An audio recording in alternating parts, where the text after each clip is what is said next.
itu. Ada yang katakan tadi ya? Siapa? Kalau dongeng fiktif, kalau cerita bisa fakta sehari-hari. Ibu dari mana bisa bicara begitu? Referensinya apa? Enggak ada ya. Itu namanya ngarang boladoh. Gak apa-apa ya. Tinta para guru ditimbang dengan darah para syuhada. Setiap partikel udara yang dikeluarkan guru untuk mengajar berpendapat memiliki timbangan yang berpahala besar ya. Amin. Istilah salah pun ada pahala. Mau kemana Bu? Toilet. Oh iya, silakan ke toilet Kakak. Jangan lupa ya Bu ya, kalau ke WC doa dulu. Allahumma barik lana. Wakina.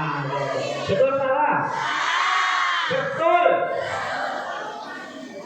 Kan makanya di WC. Gak boleh. Loh kok ya? Betul ya. Dongeng itu cerita.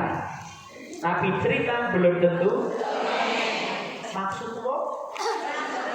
Karena cerita lebih luas daripada sekedar dongeng. Berarti yang luas cerita. Bagaimana maksudnya? Secara bahasa ditulis, Masya Allah. Ditulis ya?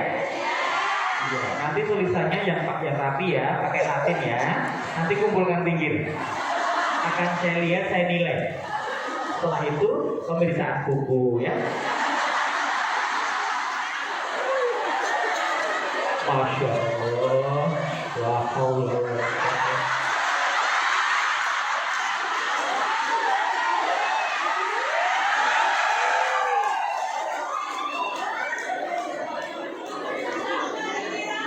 Full makanan. Ternyata mereka adalah pengajar TK Al-Lahab, pimpinan Abu Lahab. Tirinya makan mulu. Banyak alasan. Dia fokus, malah gak fokus. Iya pantes ya. Guru-guru TK itu dari wajahnya ahli surga semuanya. Bahagia dunia akhirat. Gimana wajah Anda tanpa aura yang cerah begitu, ya kan? Saya nggak menjilat, saya mengatakan sebenarnya. Kalau nanti di surga yang paling banyak itu guru TK, guru PAUD. Loh kok bisa? Kenapa guru TK itu bahagia? Tiap hari tepuk tangan dan nyanyi, gembira ya kan? Mengembirakan anak, mengoptimalkan daya insaniahnya, 6 aspek kepribadian dan lain-lainnya. Jadi pekerjaan yang happy selalu, tidak peduli tanggal tua, tanggal muda, gembira ya guru TK. Lainnya stres, jadi bupati, menteri, gubernur stres, guru TK kan?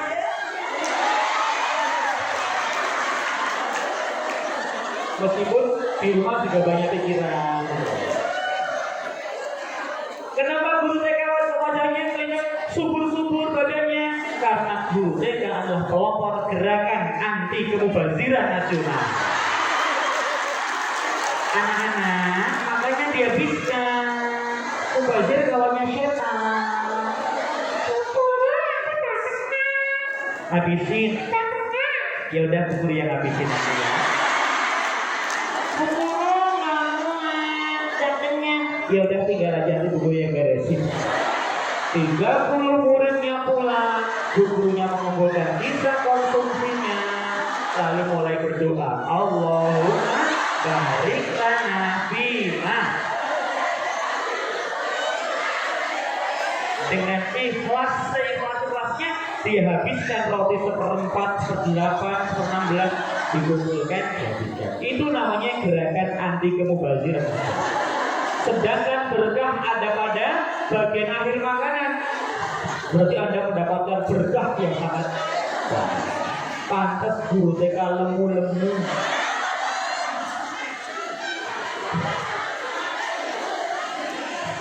Ibu ini ketawanya dari bobotnya kelihatan senior nih Mas. Saya ingat sebuah hadis diriwayatkan ya. Di surga nanti ada sebuah gedung namanya Darul Farah, rumah kegembiraan, rumah yang isinya gembira terus. Rumah buat siapa itu nanti? Kata Rasul, rumah itu diindikan para nabi, para rasul, haji mabrur, al-sedekah. Tapi nggak boleh masuk sembarang orang. Loh, gedung itu buat siapa sebagus itu? Kata Nabi Muhammad, gedung itu hanya akan diberikan kepada orang-orang yang suka menyenang-menangkan anak-anak. Siapa lagi kalau bukan guru TK ya? Karena itu kepada guru yang pemarah bertaubatlah. Anda nggak boleh masuk gedung itu seandainya suka marah-marah. Ya, ada yang suka marah-marah, berarti namanya guru yang lugu, luar biasa guala. Anaknya rame masuk lagi. Bisa tenang gak sih? Sudah kenal tua, malah diputus calon, stres tahu? Guru baper gitu. Tepuk satu, tepuk dua. Apa itu cerita? Cerita adalah rangkaian peristiwa yang disampaikan pada orang lain, ya. Rangkaian peristiwa yang disampaikan pada orang lain. Kalau belum disampaikan pada orang lain, belum cerita. Namanya apa? Kejadian, peristiwa, fakta, fenomena aja, ya. Rapidnya nulisnya. Dijumlah, dijumlah. Totalnya berapa nih? Koperasi.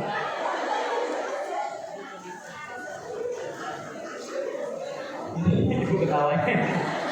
Saya doakan semoga bulan ini seragamnya lunas ya. Tahu dari wajahnya sering utang. Rangkaian peristiwa yang disampaikan ke orang lain namanya cerita. Tadi misalnya ibu kesini di jalan, di perempatan mungkin di daerah daerah Tanggul sana, tiba-tiba ada kecelakaan dia. Sampai sini diam aja. Kalau ada sampai sini mengatakan, nanti tuh aku kecelakaan loh Jen. Iya dong, iya kasihan tuh. Setelah saya ternyata mantanku SMA dulu. Syukurin deh. Nah itu namanya cerita. Tapi kalau ada diam aja, cerita bukan peristiwa.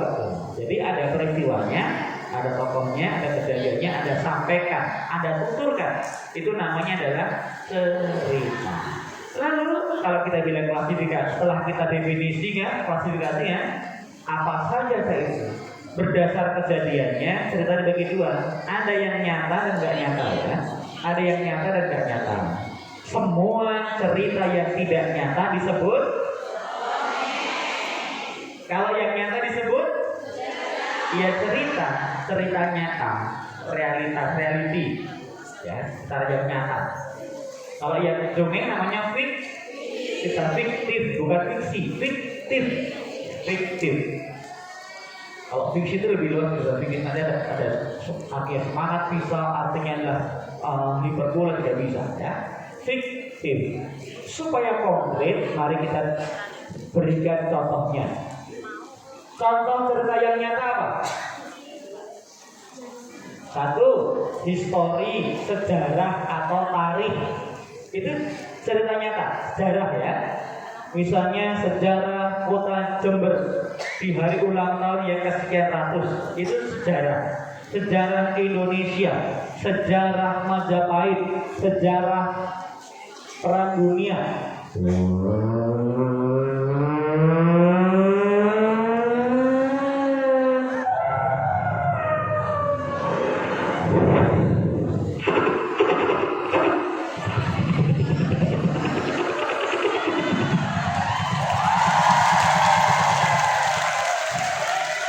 Ibunya penasaran, mulutnya gimana?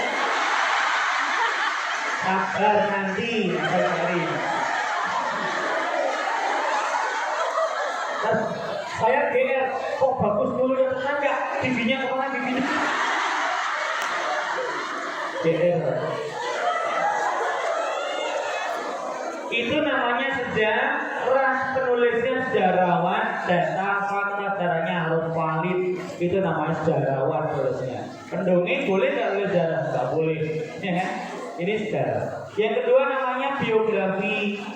Biografi itu sejarah juga sih, tapi menunjuk kepada peri hidup seseorang. Bahasa kita biografi, bahasa Arabnya apa? Sirah. Ya, sirah itu sejarah, tapi biografi sebenarnya sirah Nabawiyah, sirah sahabat, sirah ahlul bait, sirah itu tidak pribadi. Biografi Soekarno, biografi Soeharto, biografi Gus Dur, biografi R.A. Kartini, biografi itu kalau dalam bahasa kita itu namanya biografi. Ya. Yang ketiga namanya apa? Testimoni, kesaksian. Saudara Riki, saudara Eliezer, berikan kesaksian dengan jujur, tiba sumpah. Ibu kenapa? Ada hubungan sama Sambo ya? Sambo kurang ngering.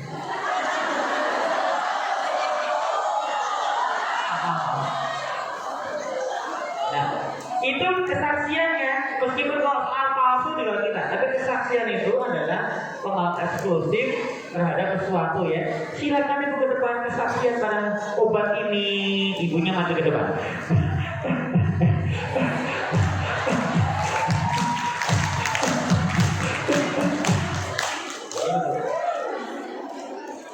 Assalamualaikum warahmatullahi wabarakatuh. Teman-teman semuanya, saya akan berikan kesaksian obat yang luar biasa ini. Bulan kemarin berat badan saya 160 kg. Setelah minum herbal ini 3 minggu, sekarang badan saya tinggal 15 kg. Insya Allah minggu depan musnah. Itu kesaksian menggunakan obat. Silakan Bapak.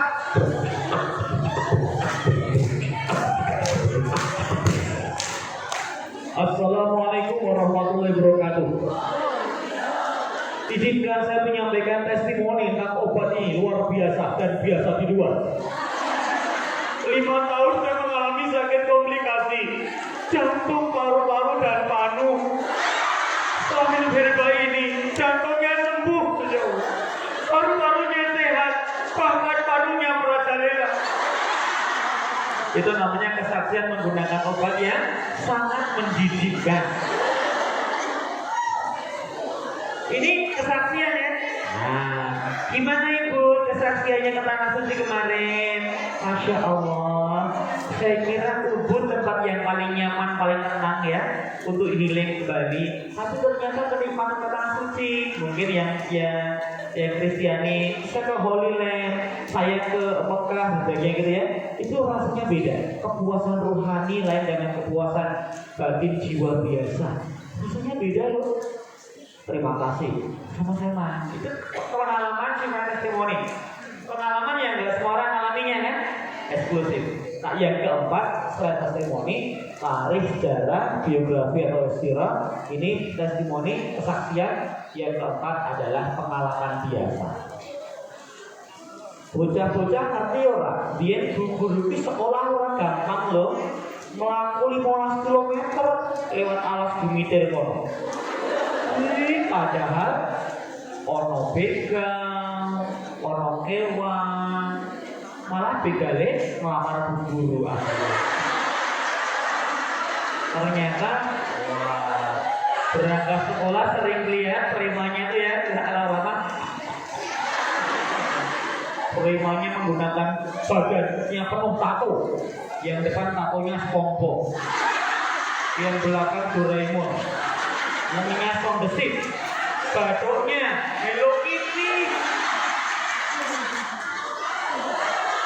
Itu yang bikin terpesona dulu.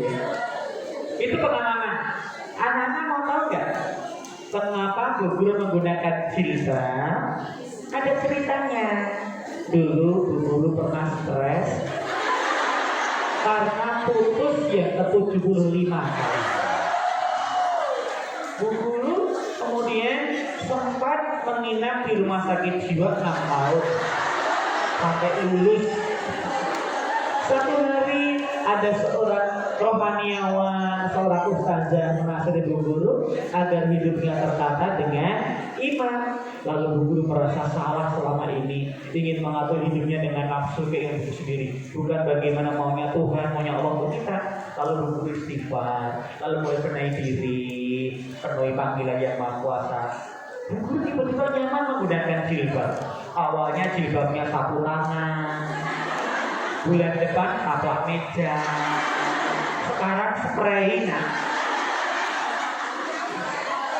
terus dulunya gimana Bu Guru? Dulunya juga si mekelek. Ternyata itu cerita pengalaman yang orang lain bisa punya ya. Tentu bukan karena itu, karena tarbiyah pendidikan di pesantren, di pondok, di rumah yang baik agamanya, sehingga menggunakan jilbab lebih benar, lebih aman. Itu namanya adalah pengalaman biasa. Pengalaman, testimoni, sejarah dan biografi itu cerita nyata. Dongeng bukan? Bukan. Kalau dongeng itu ada 5 atau 6. Satu namanya mitos. Apa mitos? Kepercayaan. Ambil. Ibu mau jadi tadi ketawa kan? Udah makan konsumsi? Oh belum. Tadi saya sudah mendapat bocoran panitia. Meskipun acara kita maksimal setengah 1, tetap ada makan siang. Dimohon dengan sangat agar nanti para peserta jangan sampai terjadi pertumpahan darah untuk perebutan konsumsinya ya. Salahkan di atas dengan tertib. 1. Mitos. Mitos itu apa? Mitos itu cerita tentang dewa-dewi, roh-roh halus, hantu-hantuan, dan menimbulkan sistem kepercayaan. Sistem kepercayaan. Sehingga ada tokoh adatnya, ada ritualnya, ada sesajinya ya. Kalau tidak dilakukan ada kualat pamalinya. Itu resiko dari namanya mitos. Di selatan sana ada pantai, ada penguasa laut selatan namanya Nyi Roro Kidul. Hantu buatan Belanda agar orang Jawa takut melaut. Yang tadinya bangsa maritim diubah menjadi bangsa yang agraris. Dibuatlah mitos namanya Nyi Roro Kidul. Ada lagi di Gunung Merapi ada hantu penjaga yang mengerikan, perempuan tua namanya siapa namanya? Mak Lampir. Datang ke hari ini Mak Lampirnya? Ada. Oh iya. Oh ya, sedang rebonding. Analisis periksa kehamilan. Pak Lampir. Oh, barunya sih gerandong ya. Ibu, kamu tantenya gerandong. Adanya Mak Lampir. Jenis. Itu namanya adalah hantu dewa dewi roh-roh halus. Itu namanya adalah mitos. Zeus dewa, ada dewa pencipta, ada nanti ada Hercules. Yunani paling banyak dengan mitologi, mitos tadi. Indonesia kita ini ada negara yang paling kaya dengan sumber daya hantu. Di Bali kalau hantu ya namanya leak. Itu nanti ada barong lawannya gitu ya. Di Cina ya hanya vampir aja. Di atau zombie di Amerika ya kan? Atau Dracula. Di Arab ya hanya ada jin atau penyakit namanya sihir ain. Di Indonesia tuh luar biasa banyaknya ya. Apa aja ada. Jenis kelaminnya ada. Yang paling gede namanya ada yang namanya genderuwo butuh hijau ya. Yang paling cantik namanya peri atau kuntilanak. Nah, yang paling kecil namanya ibu pelihara berapa? 5.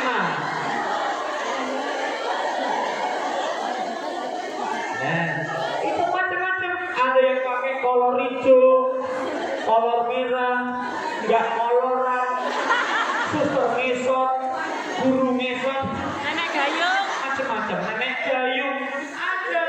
Malah ada di yang baru apa namanya KKN Desa Penari ya kan? macam semuanya. Semuanya menjadi hantu, ya. Ini namanya mitos. Boleh nggak kita cerita mitos? Boleh. Apakah itu berfaedah bagi pendidikan? Tentu tidak, ya. Masa buku cerita anak-anak hari ini ceritanya berjudul Pocong seri 43. Oh, berarti 2 semester hantu semuanya, kan? Cocok nama TK-nya TK Al-Horori. Kalau pagi ngajar TK, siang sampai sore kuncen kuburan. Temanya pocong-pocong mulu. Suatu hari, pocong berwarna pink mendatangi pocong putih yang menggunakan syal bergambar LOL. Manfaatnya apa? Baik. Yang kedua, setelah mitos, namanya legenda. Apa legenda? Legenda itu cerita asal-usul. Asal-usul. Tadi dapat cerita Pak Sairi, cerita Watu Ulo di Ambulu sana. Iya, betul. Pak Sairi, bebeknya siapa? Oh ya, cocok ya, kita doakan semoga punya anak lagi.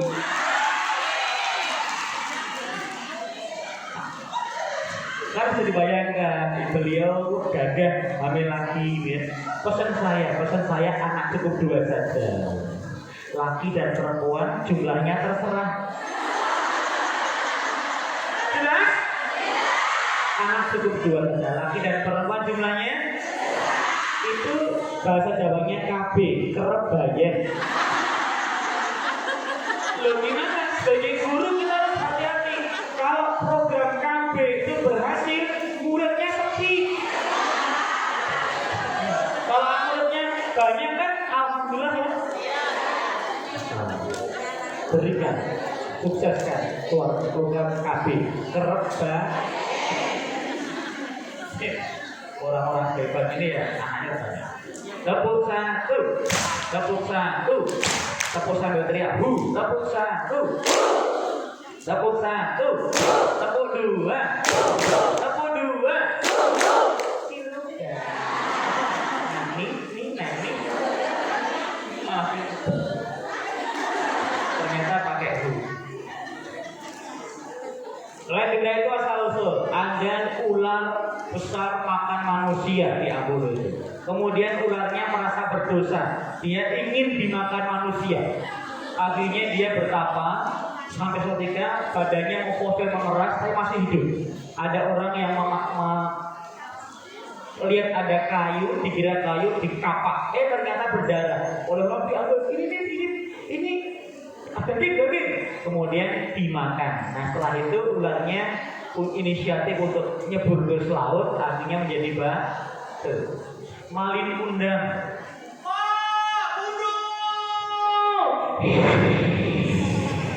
Kapal itu terhempas oleh ombak besar.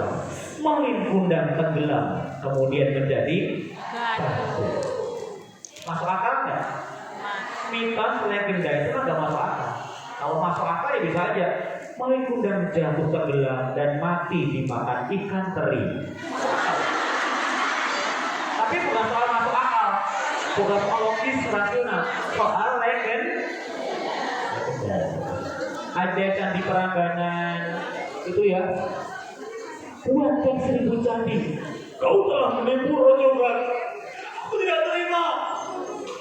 Beb, sakit hatiku. Kukutuk kau menjadi candi yang ke-1000. Kurang dikit dong. Akhirnya menjadi sebuah kantung wanita yang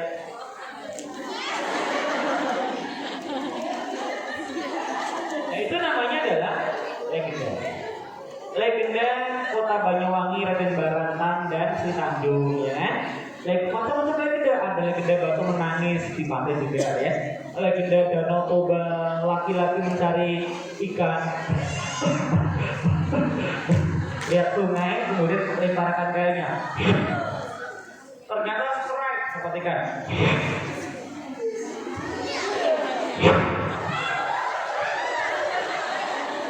ternyata dapat ikan emas, ikan yang besar, pakai lipstik kan? Berubah menjadi perempuan cantik, lalu kemudian dinikahi, tapi janjinya asal kamu ingat kakak, abang, kau jangan ceritakan asal usul dari mana. Setelah punya anak, ternyata anaknya makannya banyak. Abu Lahab tadi. Wah. Tahu Abu Lahab? Abu Lahab itu pimpinan pesantren Geragasiah. Gergas banget.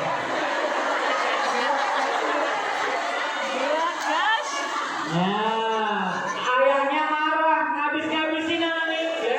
Makanya gak ekonomis, dasar anak ikan.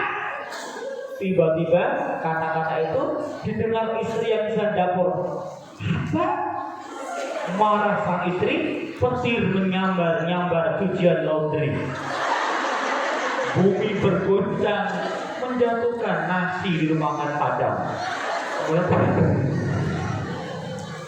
Terjadi gempa, letusan gunung, banjir besar, jadilah danau. Apakah itu nyata? Tidak, itu letusan gunung purba zaman dulu ya. Jadi kaldera namanya, kalau di Perapat, Simalungun, Praja Seprapat sekitarnya itu gejala alam. Dan lain-lain. Yang ketiga namanya hikayat. Apa hikayat? Cerita tentang mitos, legenda hikayat itu cerita rakyat. Ketiga-tiganya namanya cerita rakyat, folklore, cerita rakyat. Nah, hanya saja bedanya kalau hikayat ini tidak menimbulkan kepercayaan. Kalau mitos legenda ada tokoh adatnya atau dukunnya atau tokoh spiritualnya ya. Kalau miras ya misalnya apa? Bawang putih, bawang merah. Orang kan nggak menganggap keyakinan ya. Bawang putih, bawang merah, anaknya bawang bombay. Timun mas, timun suri dipakai rujaannya ya. Itu keong mas yang mantul dan aneka keong-keong lainnya. Itu sudah menimbulkan keyakinan. Orang tahu hanya reka imajinasi orang aja zaman dulu. Anonim, turun temurun, populis. Itu namanya cerita rakyat. Baru ada namanya fabel. Apa fabel? Binatang dan benda mati serta tumbuh-tumbuhan. Kamu enak sepatu, diajak pesta, ke kantor, disemir orang kilat. Aku hanya diajak ke WC, malah ketar nasibku. Sandal ngomong sama sepatu itu fabel juga, bukan binatang kan? Kalau pohon beringin ngomong sama rumput-rumputan. Aku pohon yang paling besar, buat kokoh, binatang manusia berteduh di bawahku. Nyaman, sejuk katanya. Tidak kayak kau rumput-rumputan, hendak diinjak, dimakan, bahkan dapat buang kotoran kucing. Kau jangan begitu beringin, aku juga malu keluarnya ada gunanya. Mau tahu? Mau tahu? Kamu nanya? Oh tidak nanya. Tahu banget kamu. Pohon dengan rumput itu juga fabel. Kamu kenyang. Kamu makan dulu. Pantas bodimu seperti itu. Istrinya Abu Lahab.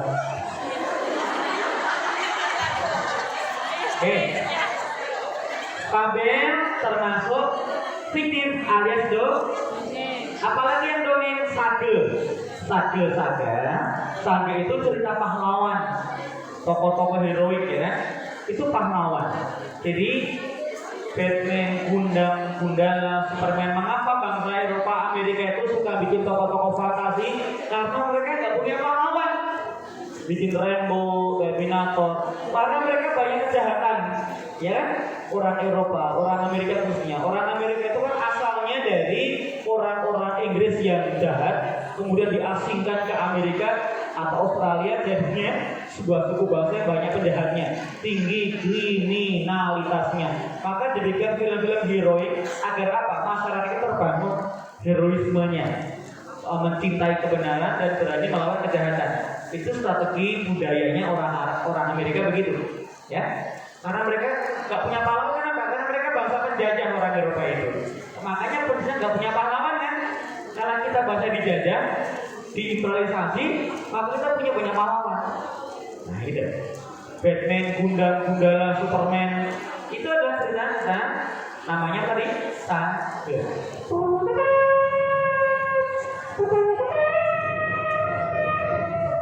Superman itu kita rekaan saja, tapi Anda bisa bikin cerita baru. Superman lewat Jember, perang melawan monster di Laut Selatan dekat Puger, pulang ke Eropa lewat Masjid Baitul Amin, pas azan Allahu Akbar, Superman-nya lihat, apa ini? Suara apa itu? Ancaman kah? Ia kemudian bersembunyi di bawah pohon, di setiap di rindangnya pohon di alun-alun. Ia lihat orang pada masuk masjid. Selesai itu dia kemudian nanya, selesai, Bapak, apakah Anda ketua agama? Iya, saya Ustaz. Ini agama apa? Mungkin yang Muslim ya? Saya Muslim. Itu hanya siapa? Allah pencipta semesta. Aku salah. Selama ini menyembah Tuhanku yang hancur bersama kiamatnya paling kritis. Aku sangat salah. Terus Superman-nya mengatakan masuk agama Islam. Ya, syahadat. Lalu dia nangis lagi. Kenapa nak? Aku malu. Selama ini tak punya konsep Allah. Aku pakai celana dalam di luar. Keluar di dalam. Superman kemudian hari ini aku akan ganti. Mulai hari itu Superman menggunakan sarung. Sarungnya sarung atlas. Kalau Idul Fitri sarungnya sarung atlas. Kalau sholat tarawih sarungnya sarung bekas. Tapi ceritanya juga norak banget ya. Di sini Superman tobat. Nah kalau yang catur memang sengaja hanya untuk hiburan aja. Misalnya apa? Tokoh Pak Tom and Jerry, Scooby-Doo ya.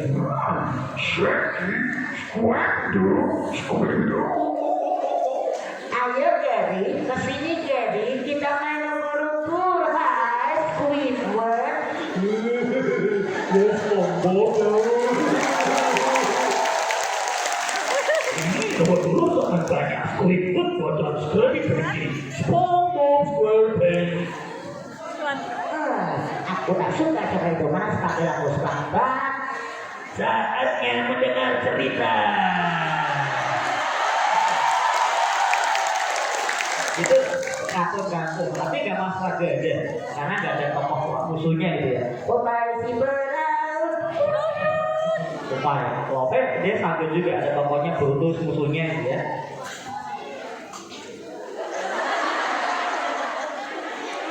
Nanti ada suara ya, orangnya nggak ada. Sebenarnya apa? Tepuk 1, tepuk 2. Sage. Yang berikutnya adalah mitos, legenda, hikayat, fabel, sage. Yang kelima namanya adalah epos. Epos bukan tepos. Kue itu loh tepos. Ya saya sudah sontek. Epos itu cerita besar, tokohnya banyak, alurnya bertingkat-tingkat, plotnya twist berputar ya. Ada cerita utamanya atau pakem, ada cerita rantingnya, bagas atau carangannya, ganjarannya. Itu namanya miepos.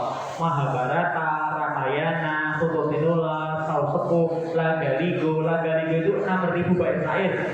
Kalau Ramayana 4.000 bait syair. Kalau Mahabharata, Ramayana 2.500 bait syair. Yang paling besar adalah Lagaligo. Buatan anak sastrawan dari Bugis, dari Makassar, Bonis kita lihat ya. Indonesia punya karya. Ada lagi kisah 1001 malam. Itu cerita rekaan tentang seorang istri dikir raja, tapi dia nggak bersentuh. Pulih untuk aku setelah mendengarkan ceritaku. Tiap malam cerita terus sampai 1001 malam. Itu misalnya dongengnya dan tidur rajanya tadi.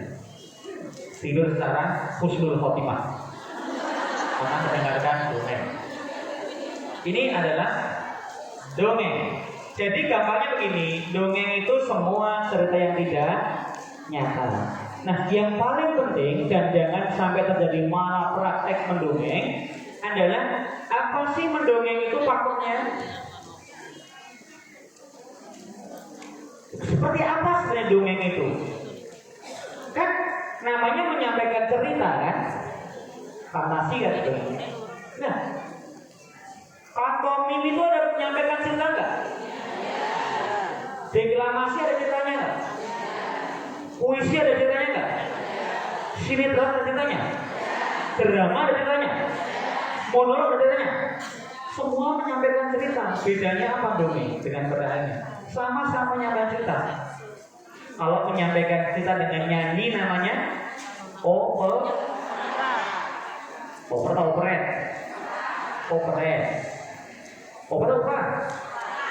Panggilannya namanya operet.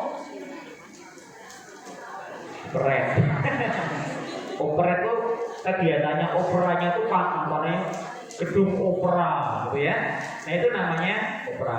Dominan nyanyinya, ngomongnya pakai nyanyi, nasinya pakai nyanyi, dialognya pakai nyanyi, itu namanya opera.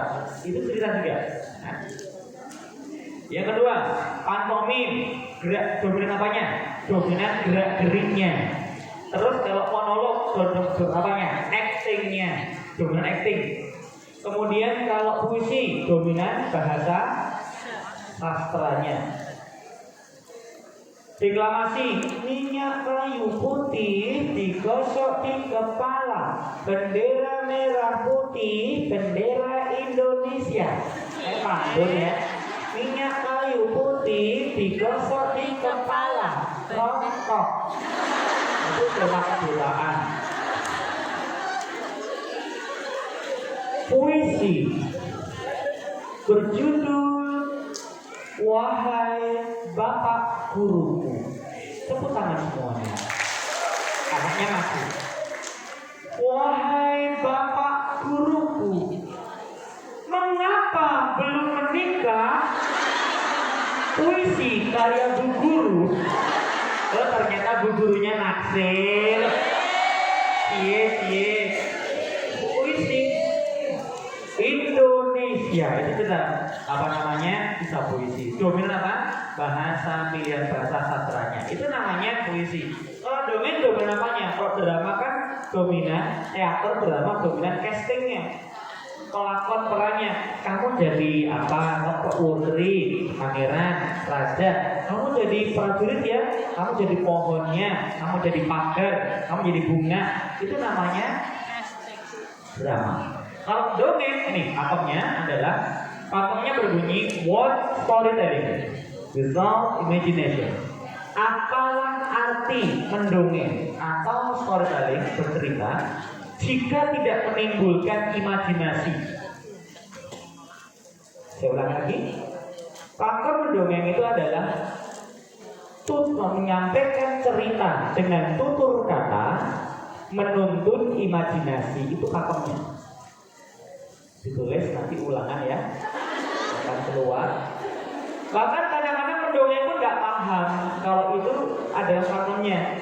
Jadi yang penting menarik, show must go on, ya, tampil saja, tapi nggak megangi pakemnya. Ada yang kemudian menggunakan boneka Muppet ya, itu bukan mendongeng, namanya cerita dengan boneka. Ini bukan mendongeng, ngobrol itu bukan mendongeng, dia sandiwara boneka. Meski bonekanya sendiri atau banyak kan? Ini sendiri, boneka tunggal, namanya ventriloquist. Itu bukan mendongeng. Dipakai kata nggak bisa, tapi nanti kalau kembalikan kepada pakem mendongeng tidak sesuai. Kenapa? Karena jelas tidak membangun imajinasi. Anak nonton bonekanya, gitu kan? Sandiwara boneka itu bukan mendongeng, sandiwara namanya, ada ceritanya, tapi sandiwaranya, pelakonnya, tokohnya satu, dua, ama, ibu, ayah, bu guru, ada tokoh-tokohnya diperdengarkan dengan boneka. Kalau mendongeng memang tutur menyampaikan cerita, kata-kata kita menuntun imajinasi. Coba perhatikan. Apakah saya sudah mendongeng dengan sesuai dengan pakemnya? Kenapa saya nggak menggunakan boneka? Saya ingin bertampil original dalam mendongeng supaya tidak hilang ya pakem teori. Kalau di panggung sih bebas, yang penting ketawa senang. Kalau di kelas untuk menyentuh aspek kreatif anak-anak, imajinasi mereka, maka harus ceritanya otentik. Perhatikan. Datanglah sang kakek. Ini kapan apa ya? Kakek baru sholat malah pada ngobrol sendiri. Yuni, Ami, dari 6. Jangan ngobrol terus. Kira-kira menarik nggak? Sudah betul belum? Tidak salah. Kalau mendongeng tidak didahului dengan gerak-gerik dulu, tapi diajak menggambarkan dulu. Kalau tampil gerak-geriknya dulu, actionnya dulu, larinya jadi monolog teater tunggal. Kalau mendongeng itu kata-kata kita rinci, detil, membangun imajinasi. Kalau nggak bangun imajinasi, Anda belum mendongeng yang benar. Yang benar begini. Adegannya sederhana tadi. Anak-anak, datanglah seorang kakek yang sudah tua.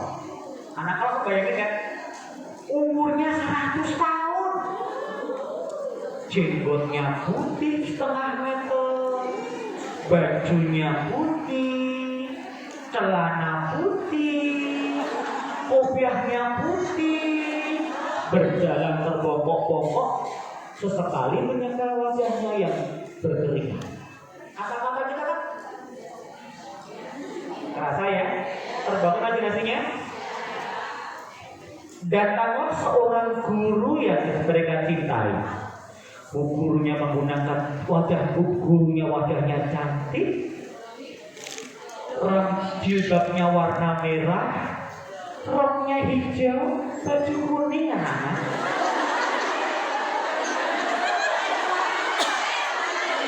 Norak Mugolado. Bisa bayangkan nggak? Coba. Kalau mendongeng pasti gabungan unsur gerakannya dulu, tapi kata-kata detil 4-5 rincian yang bikin aku imajinasi. Sang pangeran datang.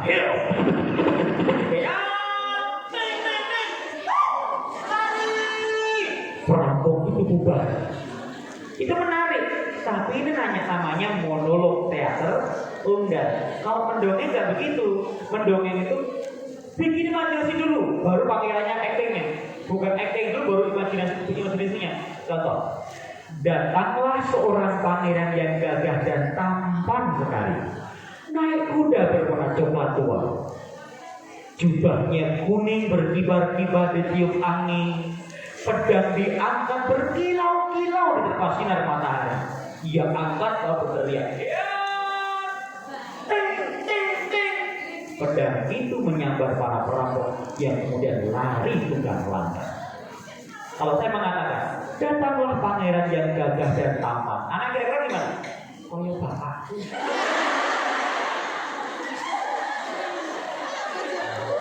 Oh fitnah, saya ketemu fitnah. Gurunya membayangkan, oh ya mantanmu ya.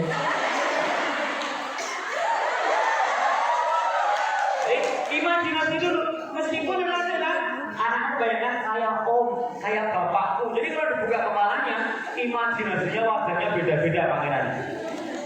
Itu namanya melatih imajinasi, bibit kreativitas, aspek kreatif namanya menyentuh imajinasi. Kalau begitu di tepi sebuah pantai, 2 anak berlarian saling berkejaran. Dangkal di sebuah pantai pagi itu. Angin semilir membuat ombaknya kecil berkejaran menuju tepian. di sebuah musola tepi pantai itu. Kata-kata begitu imajinasinya. Nah, dongeng itu imajinasi, tetapi jangan sampai imajinasi dongeng tadi digunakan untuk hal-hal yang merusak imajinasi anak-anak. Misalnya apa? Jorok, sadis, horor. Karena mereka berimajinasi tak terkendali. Misalnya, sang pangeran naik kuda. Ia angkat pedangnya, ditusuk ke perut perampok mati. Darahnya muncrat ke wajah. Pedangnya diputar-putar, perampoknya ditinjak, dipotong-potong 5 bagian. Anaknya gimana?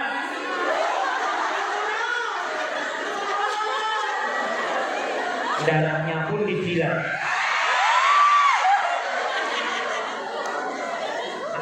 Ada yang ngilu ya. Lalu sang putri akhirnya datang berlari. Aku akan sedang padamu. Diambillah peniti, ditunjukkan ke matanya, tarik, masuk lagi. Jadi dongeng itu harus imajinasi, tapi jangan sampai imajinasi nggak terkendali. Anaknya trauma, 3 hari nggak bisa makan ya. Dengan darah muncrat wajah. Hati-hati ya. Jadi saya pernah jadi juri waktu lomba posisi nasional di Jakarta itu ya. Saya itu datang dari Jogja jam 6 berbangannya sampai Jakarta jam 7, dari Cengkareng ke Monas naik taksi ya. Kemudian sampai sana jam 8 kira-kira. Saya langsung tampil jadi juri karena lomba dongeng kan paling banyak dan makan waktu didulukan. Mereka sudah pada bukaan main. Saya kan kelaparan, belum makan ya. Jadi juri saya sudah nahan lapar tuh, tampil sebentar. Nah kesempatan kan ada snack tuh. Saya mau makan. Pas saya makan itu ada utusan pendukung cerita dari Bandung, dari Jawa Barat. Orangnya gemuk, wajahnya hitam ya, wajahnya sulit dikatakan menarik. Dia bercerita adegan dia sedang makan, dia merasakan adegan kodok berak. Anda bayangkan, orangnya badannya besar, hitam, jongkok, kemudian saya terpegang konsumsi, kok makan? Para peserta nonton pada saya jatuh kan gak jadi makan ratego, rakolu kan? Karena lihat wajah dia,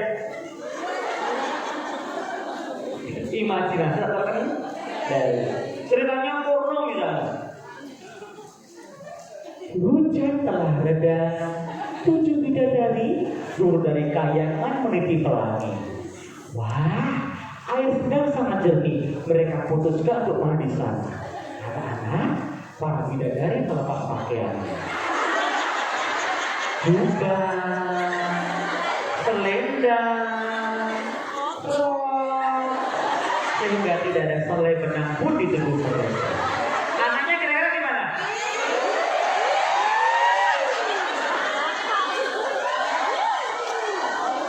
Yang laki-laki kan? Buru panas. Kenapa panas? Karena dongengnya hot. Pelan-pelan Joko Taro mengendap-endap di belakang semak-semak lalu mengintip mereka. Dari ujung kaki, becik, lutut, pundak, ubun. Akhirnya pulang-pulang anaknya ngomong sama ibunya, "Bunda, kenapa mak? Aku pengen menikah. Sudah gak tahan lagi bunda." Dewasa sebelum waktunya ya. Akunya dominya begitu. Itu imajinasi gak terkendali. Jadi kata-kata itu hujan sangat deras, jalanan tertutup kabut, suara hujan menerpa genting dan seng membuat telinga terasa sakit. Tiba-tiba tukang lato-lato lewat.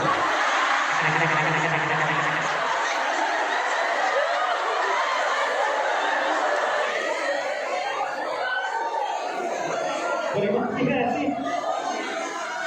Enggak Papua, enggak Sulawesi, enggak semua lato-lato ya. Hati-hati biasa ibu-ibu kalau pas senam di alun-alun yang pakai lato-lato disimpan dulu anaknya. Apalagi yang tukang jual lato suruh diam dulu demonstrasi. Itu nanti buat hadiah ulang tahun suami aja. Tepuk satu, tepuk dua. Kepegang ya. Pakemnya adalah menyampaikan cerita dengan menutur kata detail, membuat orang berimajinasi. Nikmatnya mendengar dongeng itu adalah dia melihat kita, tapi yang hidup bukan matanya, yang hidup imajinasinya. Filmnya beda-beda di benak anak itu beda-beda, kan? Kalau nonton TV, nonton YouTube, itu nikmatnya melihat citra gambar, tapi sama sekali nggak berimajinasi. Jadi kelebihan dongeng itu ada sekaligus kelemahannya. Kelebihan TV, YouTube, kelebihan sekaligus kelemahannya. Ya, dan tidak merasakan nikmatnya berimajinasi. Berikan mereka asupan imajinasi yang sehat dengan dongeng yang kita berikan. Tepuk satu. Bagaimana sih mendongeng yang baik? Kita masuk latihan. Bagaimana mendongeng yang baik? Prinsipnya dua, materinya bagus, penyajian bagus. Kalau dongengnya materinya bagus, penyajiannya bagus, deliverynya oke, maka nanti akan bagus. Hasilnya akan maksimal. Penyajian Anda optimal, hasil maksimal. Seluruh aspek kepribadian terkembangkan tersentuh oleh cerita Anda, media dan metode Anda. Tapi kalau materinya bagus, penyajiannya jelek, apa jadinya Ibu? Bosan. Apalagi? Garing. Boring. Iya. Ini kadang-kadang gurunya nggak pede ya. Saya tuh nggak bisa kalau saya nggak berbakat mendongeng. Perhatikan, semua orang berbakat mendongeng. Ciri orang berbakat mendongeng cuma satu. Apa itu? Sepanjang masih bisa ngerumpi, itu pandai berbakat cerita. Kan menarik juga kan? Cuma ngerumpi dosa diganti dengan dongeng berpahala. Materinya bagus, penyajian jelek, ngantuk. Contoh, Assalamualaikum warahmatullahi wabarakatuh. Anak-anak, duduk kita ya. Cerita apa coba? Anaknya? Cerita apa? Gurunya berkata, di sebuah hutan tampak para binatang dan berkumpul. Anaknya gimana? Yang tadinya anak manusia langsung berubah jadi anak kudanil.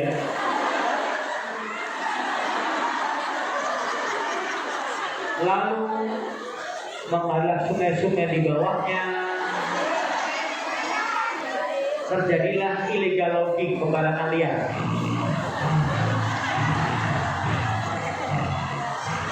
Ceritanya masuk telinga kanan lewat kiri. Ya, yang ditunggu-tunggu bukan dongengnya, yang ditunggu-tunggunya hanyalah buah kalimat. Billahi taufiq wal hidayah. Atau wallahu muwaffiq ila aqwamit thoriq. Assalamualaikum warahmatullahi wabarakatuh. Lega. Itu materinya bagus, penyajiannya jelek. Kalau materinya jelek, penyajian bagus, bahaya, ya. Sadis, horor tadi ya. Makin Anda bagus penyajian makin bahaya, makin trauma, makin porno, makin jorok anak-anak.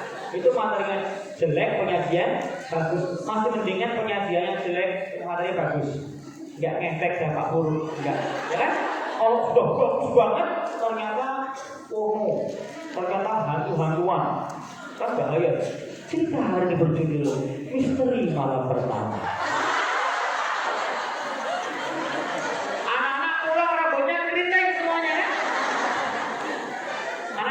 Dongengnya kritik.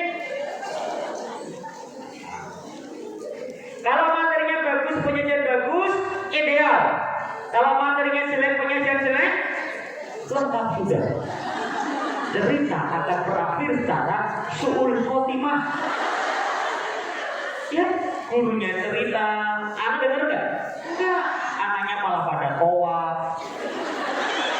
Ada yang sa'i, lempar jumroh, malah naik bangku. Ngapain naik bangku? Isra Mi'raj. Hijrah terus. Gurunya sekali. Nah, itu materinya jelek punya dia.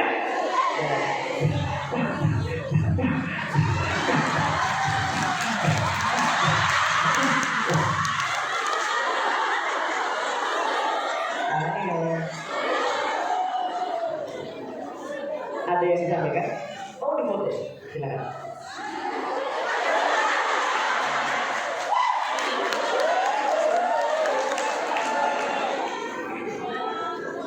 Kita doakan semoga usah-usah rumah ya. Next, materinya bagus, penyajian bagus idealnya. Pertanyaan saya, apakah Anda sudah bisa mendongeng dengan bagus? Jangan saya berapa tahun. Pertanyaan lagi, apakah Anda sudah bisa mendongeng dengan baik? Jawaban Anda yang barusan sudah saya duga sejak 40 tahun yang lalu. Itu berarti hambatan berarti Anda tidak pede, ya, kurang yakin bahwa Anda bisa. Padahal bisa. Kenapa Anda nggak bisa? Karena Anda udah bagus, tapi Anda masih ragu-ragu udah bagus belum. Yang namanya guru TK mahir ya. Bagi Anda mungkin nggak bagus, bagi Anda udah bagus banget. Karena kita punya standar yang berbeda. Apalagi seorang pendongeng profesional. Ibu bapak sekalian, kalau panjenengan kuatin teknik ini, nanti akan Anda bisa kembangkan bisnis berbasis profesi. Di antara jadi pencerita pendongeng profesional ya. Kalau saya bukan pendongeng profesional, tapi ya kalau diundang lumayan lah. Boleh nyebutkan Anda? 2 koma. Remeh. Saya pernah paling mahal ya, saya berapa kali di dongeng 1 jam. 5 ya. 2M, makasih mas. Ya. Honor saya kalau yang paling mahal di beberapa tempat itu 25 juta. Sekali dongeng cukup beli esmek. Agak dikit lah. Tapi nggak sering amat nasugi ya. Tapi Anda mau tahu kalau saya di Jogja berapa honor saya? Gratis. Coba lihat di status saya, dongengnya gratis. Kenapa? Saya punya kerjaan, saya punya hotel, saya punya jual beli mobil bekas, anak saya jual motor sport, ya. Saya punya usaha lain untuk mendukung ide saya.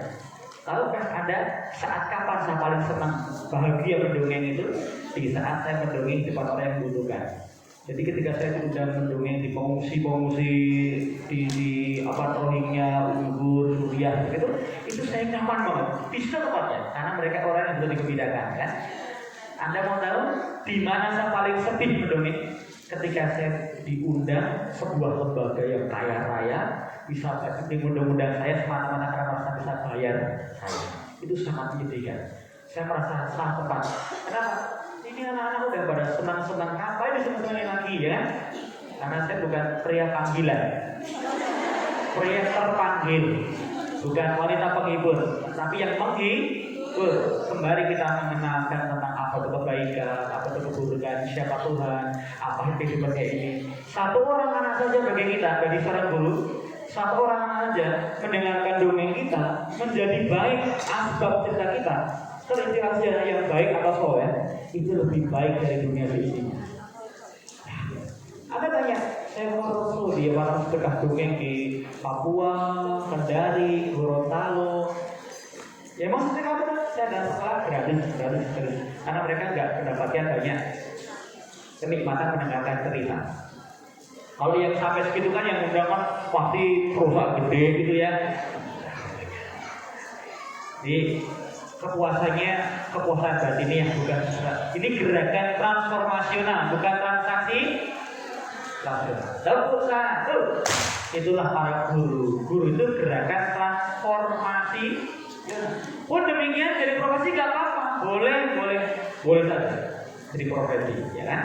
Orang berbuat di mana-mana. Tapi lebih baik dasarnya adalah idealisme Anda sebagai guru untuk bikin orang jadi lebih baik. Baik kalau begitu. Anda mengatakan nggak bagus sebetulnya. Saya akan lihat jauh apa kemampuan Anda bercerita. Silakan semuanya berdiri. Udah nggak ada lagi. Ya, letakkan buku dan bolpen.